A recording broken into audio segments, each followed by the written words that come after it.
طيبا مباركا فيه والصلاة والسلام على أشرف الأنبياء والمرسلين وعلى آله وأصحابه أجمعين وبعد. Continuing on with our discussion on the value of time in the life of a Muslim. Shaykh al-Qaradawi rahimahullah, he goes on to talk about the nature of time and how fast it actually, like we say in English, like time flies, like how fast it actually goes by. And this is something that Allah subhanahu wa ta'ala in the Quran multiple times He brings up, mentioning when people will compare what they experienced in the life of this world after they're resurrected. What was it like? How long did it actually seem for them? So He mentions them كأنهم يوم يرونها لم يلبثوا إلا عشية أو ضحاها, that like when they see that the end, and they see the resurrection day, when they see all of the next life, they'll be asked, so they'll be, not the other ayat they mentioned, they'll be asked, but they will think they only lived in this life for ashiyatan aw duhaha, for like a day or a part of a day or part of a day. And that's emphasized when Allah Azza wa Jalla He mentions وَيَوْمَ يَحْشُرُهُمْ كَأَن لَّمْ يَلْبَثُوا إِلَّا سَاعَةً مِنَ النَّهَارِ, that when they are resurrected and they are gathered, it will be like they only lived for hours in a day. Like the entire lifespan of a human being, 80 years, 90 years, 60 years, 70 years, will feel like it was just a few hours that went by when your life was here in this world. And this is something that when you always think about your past, you can see, you realize how fast it actually goes, right? How fast it goes. We look at children, they grow up, how fast that time actually flies. And so it's not surprising, but it is surprising that Allah Azza wa Jalla mentions that it'll be that short. Because even when you look at your past now, you don't describe it as hours in a day. You don't describe it as like a part of a day. You still would think that time went by.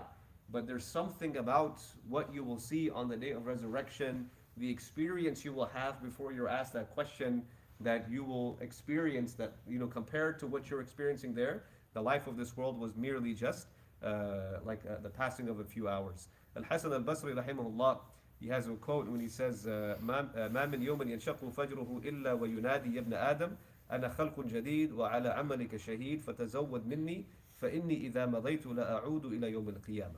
Al-Hasan al-Basri rahimahullah, some people think this is a hadith. It's not a hadith. It's just a narration from Imam al-Hasan al-Basri, one of our pious predecessors, where he said, there's not a single day that goes by except that the day basically says, I am a new creation. أنا خلق جديد. I'm a new creation and I am witness over your deeds. So take advantage of me, right? Take full advantage of me, because when I'm gone, I will not come back until the day of Qiyamah. Until the day of Qiyamah. And so this is something he's highlighting, the fact that once that time that has gone and you're looking back at it, you're not getting it back. It's not coming back whatsoever. And this is why a lot of the ulama, they describe time as the most valuable commodity over gold, over silver, over precious jewels, and all of these things. The most precious commodity they say that a human being has is actually time, because that is when you can invest to do good things, to do good deeds, and so on and so forth. And there are a couple of interesting things about time as well that Allah Azza wa Jalla mentions in the Quran. The regret that people will have about not using their time, the time that's gone by. So there's two moments that Allah subhanahu wa ta'ala describes. One is at the time of a person's death. At the time of a person's death, when He will say, at the end of Surah Al-Munafiqun, Allah mentions, وَأَنْفِقُوا مِمَّا رَزَقْنَاكُم مِّن قَبْلِ أَن يَأْتِيَ أَحَدَكُمُ الْمَوْتِ. Spend from what we have given, spend before your death comes to you. فَيَقُولَ رَبِّي لَوْلَا أَخَرْتَنِي إِلَى أَجَلٍ قَرِيبٍ فَأَصَدَّقَ وَأَكُن مِّنَ الصَّالِحِينَ. That when that time comes, the person will, a person will say, Rabbi lawla, if you'd only give me more time. If you give me more time, I will give more in charity and I will be from the righteous. So at the time a person is actually losing their soul, that is a time when we will all have regret about how we spent our time. And the other one is in the akhirah, when Allah Azza wa Jalla will resurrect us. There's other ayat as well.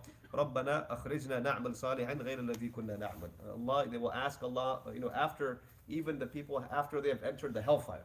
After they've entered the hellfire, they will make dua to Allah, get us out of here, take us out, so that we can go back and do good when we actually did evil, right? So give us that time back so we can do good when we actually did evil. And Allah Azza wa Jalla, again, even in the previous surah, He mentions, وَلَن يُؤَخِّرَ اللَّهُ نَفْسًا إِذَا جَاءَ أَجَلُهَا. Allah will never give more time to a single soul when its final time has come. But when you look back again at how fast just the time in your life right now has already gone by, and that time you're not getting back. The only time you have left is you don't even know how much, but whatever is left of it, that is, the opportunity we have to take advantage of to make the most out of what we actually have. And this is the blessing of Islam, that Allah subhanahu wa ta'ala will hold us to account on what we did with what we have remaining. Not necessarily what we've done, but what we do from now on until our final time comes. We ask Allah Azza wa Jal to give us these blessings and this barakat in our time, and that we also choose to use these opportunities wisely. Jazakumullah khair. Wassalamu alaikum wa rahmatullahi wa barakatuh.